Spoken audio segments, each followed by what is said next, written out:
केदारनाथ सिंह मेरे पसंदीदा कवियों में से एक हैं, या अगर बहुत ही ईमानदार होकर के कहा जाए तो सबसे प्रिय कवि हैं। उनके साथ मेरे अपने व्यक्तिगत संबंध बहुत ही ज़िंदा संबंध, और एक ऐसा संबंध जो बहुत ही लंबे समय तक चला, उसको मैं बार बार जीता हूँ और उसमें रहता हूँ। उसमें जाने की आने की एक अनवरत कोशिश जारी रहती है। उनकी कविताओं में दो तरह की कविताएं मुख्य हैं।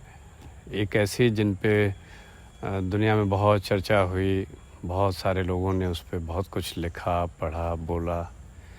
लेकिन कुछ कविताएं ऐसी हैं जिन पे बहुत कम लिखा गया या जिन पे बहुत कम ध्यान गया लोगों का, जा सका।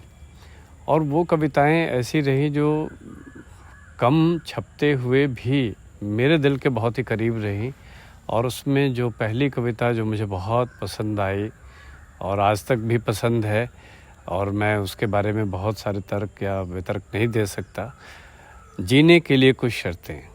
ये एक छोटी कविता है जो उनके पहले काव्य संग्रह अभी में प्रकाशित हुई थी।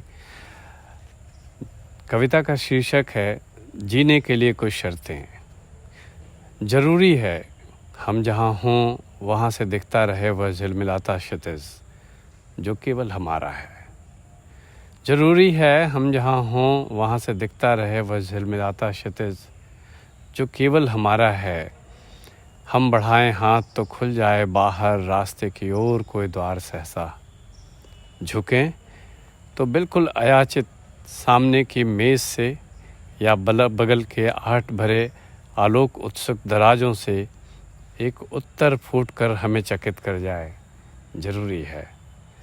ज़रूरी है सोचते से हम लगे हों काम में, पर अंतरालों से कभी कोई कबूतर निकल जाए, कभी कनखी से अचानक दूर मंदिर कलश के कुछ लहरियां दिख जाएं। ज़रूरी है सरहदों पे कहीं हो अनगूंज।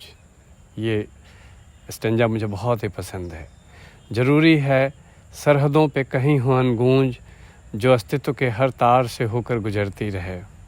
कहीं हो परछाइयाँ जिनसे हवा में ख्यालों के कोण बनते रहें। कहीं हो संभावना जो हर थकन के बाद हमको बोलने के लिए बातें, तोड़ने के लिए तिनके, बैठने के लिए थोड़ी सी जगह दे जाए। ज़रूरी है। धन्यवाद।